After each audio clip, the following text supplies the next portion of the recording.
Do you guys remember Robellis Despain? Because I do. I was so hyped up on this guy in a heavyweight division of absolute misery and shit, with all of these pigs blabbering about, eating from this trough, rolling around in the mud, and all of a sudden, as Francis Ngannou is leaving the UFC, we have a new Ngannou prototype that just entered, who's bigger and scarier looking and more menacing than Francis. 6'7", insane arm reach. He's knocking guys out in like 3 seconds on the regional scene, and he's coming into the UFC. The hype was off the charts. You can't say the same with other heavyweights that are coming in, because these other piggy heavyweights, it's basically like watching My 600 Pound Life when you turn onto the TLC channel. Like, there's no hype behind them. You can't be disappointed when they lose because there were no expectations for them to begin with. Are you going to be disappointed when Tyrell Fortune loses his next fight? No, of course not. Because you don't have any expectations for Tyrell Fortune. The same can be said with Max Jimenez or Alan Fry Jr. or any of these other heavyweight bums. Thomas the Train Peterson. Give me a break. Nobody cares about these guys. They're like 6'1". They've got giant, fat muffin tops. But Robellis Despain was lean, for his size at least. Like, there was no fat and flab. He was muscular. He was dynamic. He had long legs. He had a taekwondo background. He was kicking people in the head. And then he comes to the UFC. And his UFC debut was at UFC 299. One right before 300. One right before the big one. It was Sean O'Malley versus Vera 2.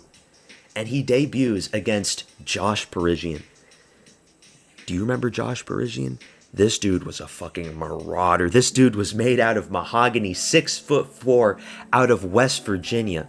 For those non-Americans or people that don't know about West Virginia is like our version of Dagestan. It's very mountainous. It's poor, it's like rural, it's very inbred as well. You know, not a lot of job prospects. Like, if you're a young kid there, you have to be a fighter. Either that or a coal miner. There's really not much.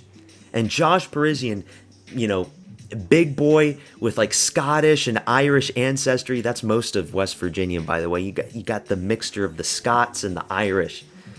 You got this big Bubba boy, this big grit coming in.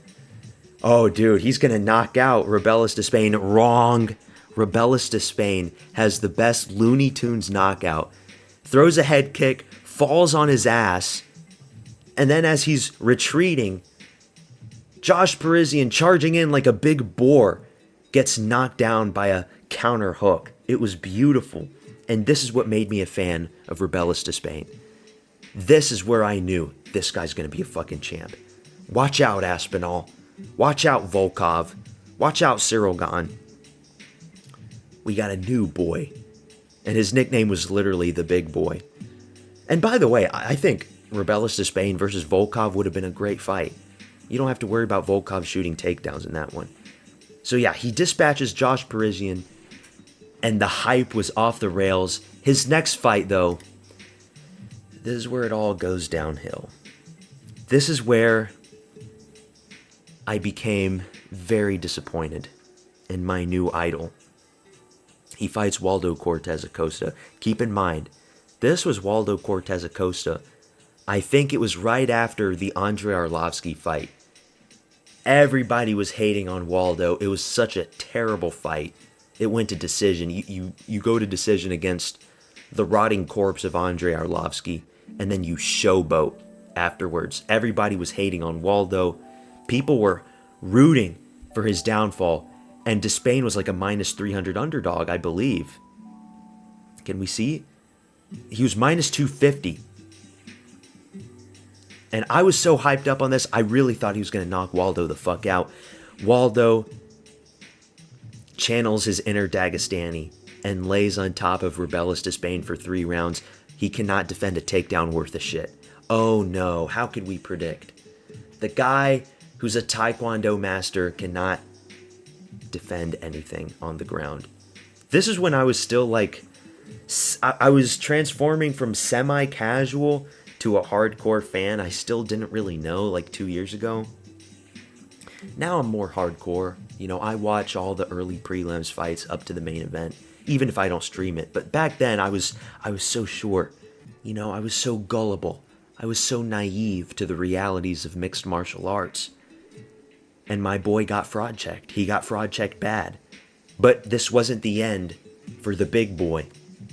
Surely the UFC matchmakers were going to give him an easy fight next. Some can for him to crush. And lo and behold, he got Austin Lane. Now, a lot of people don't even know that this fight happened because it was in the early prelims opener, the early prelim opener of an Apex card.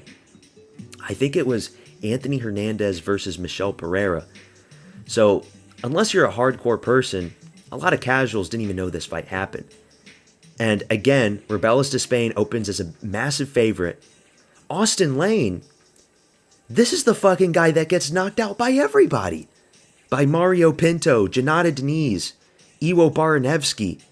He got knocked out by Greg Hardy back in the day in the Contender Series. He gets knocked out by everybody. Of course, Rebellis Despain is going to knock him out. No, when Rebellis Despain throws even a small leg kick, he trips on himself, falls on his ass, and then Austin Lane just lays on top of him and grapples him for 3 rounds. The fight is over. Austin Lane wins. Austin Lane wins a fight? Inconceivable. Imposible. No lo puedo creer. Pero sí es verdad. Austin fucking Lane, heavyweight bully B Bilal Muhammad, beats Rebellis Despain. Please give Rebellis Despain another fight in the UFC. Don't cut him. Hunter, McMaynard, Dana, please listen to my prayers. A few weeks after the fact, I look on the UFC Roster Watch Twitter page. Rebellis Despain has been removed from the UFC roster with a big red X next to his name. It's all over. It's fucking over. Heavyweight was ruined. All we had was fucking Jairzinho Rosenstrike at that point. And then they cut him. They cut Martin Boudet. They cut all of my fan favorites. And now, I bring this up because the big boy, once again, is going to be fighting in MMA this weekend on the Ronda Rousey Netflix card. And they are hauling out and resurrecting. The necromancers are resurrecting the corpse of JDS to put him in front of Rebellis Despain. And I don't know what's going to happen. JDS, he's completely washed up. He's like 42, 43 years old. But if Rebellis can't defend a takedown, I'm going with JDS. I hate to say it. But after Rebellis got kicked out, he did fight in Karate FC. And he's undefeated there. He had a ton of success doing karate. Should have just stayed. I want to see him fighting karate like every month. He's knocking everybody out. But there's not really many people doing that. Sam Alvey and like some other no-name bums. They got like some big Polish guy that was like 6'10". And he knocked him out in like the first second. So that was good. But now he's moving back to MMA. He's even older now. I don't know. I was so hyped up on this guy. Because it's very rare we see these tall, big, in-shape heavyweights anymore. We don't see Stefan Struves anymore. We don't have a lot of heavyweight prospects that you can hype up about. Right now, we just have like Walter Walker and Brando Pericic. And those guys have some hype behind them, especially Walter Walker. But you just know, like, Walter Walker's a one-trick pony. Eventually, he's going to hit a brick wall and somebody's going to stop him. And Brando Pericic, he's beating a lot of fat piggy cans. We don't know how good Brando Pericic actually is. Volkov probably picks apart Brando Pericic just like he did Waldo. And then he'll never get a title shot. We got Gable Steveson coming up. Rapel Steveson, who may have done some horrible things to some girl. Just allegations. They're allegations. But Yeah, man, Rebellis Despain, the biggest disappointment in heavyweight. I was so excited for him.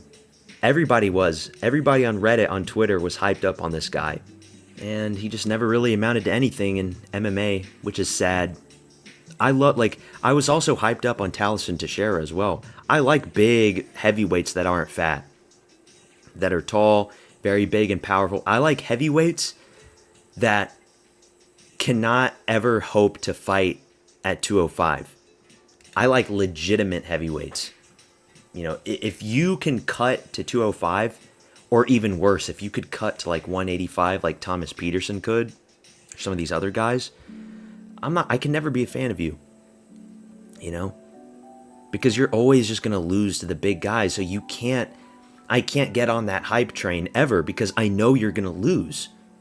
And I know Taliesin Teixeira is going to lose as well, but at least he's going to be at heavyweight. I think Taliesin Teixeira is going to get destroyed by Pavlovich, but I think he'll be a good, decent-ish gatekeeper somewhat. And I do think Taliesin Teixeira, as long as they don't cut him, because the UFC loves to cut heavyweights, I think we're going to see some nice knockouts from Taliesin Teixeira in the future. But he's not going to fuck up Pavlovich. Just like Rebellis Despain couldn't mess up with Waldo. But oh well. That's all I got for this video, this rant. If you've been following this channel, you've noticed I'm starting to add in a little more edits into my channel. Let me know if you like that, if you like the edits. I mean, I figure you would like the edits. The GIFs and the pictures that I'm putting in, rather than just me booting up OBS and just talking in front of the webcam for like 100% of the video. It does mean more effort on my part, but I have no problem with that. I actually like it. So if you're somebody that doesn't like it, just let me know. Maybe I'll find like a good balance. I don't want to overdo it, but I don't want it just to be plain either. So give me that feedback if you made it this far. Catch you guys in the next one, though. Peace out.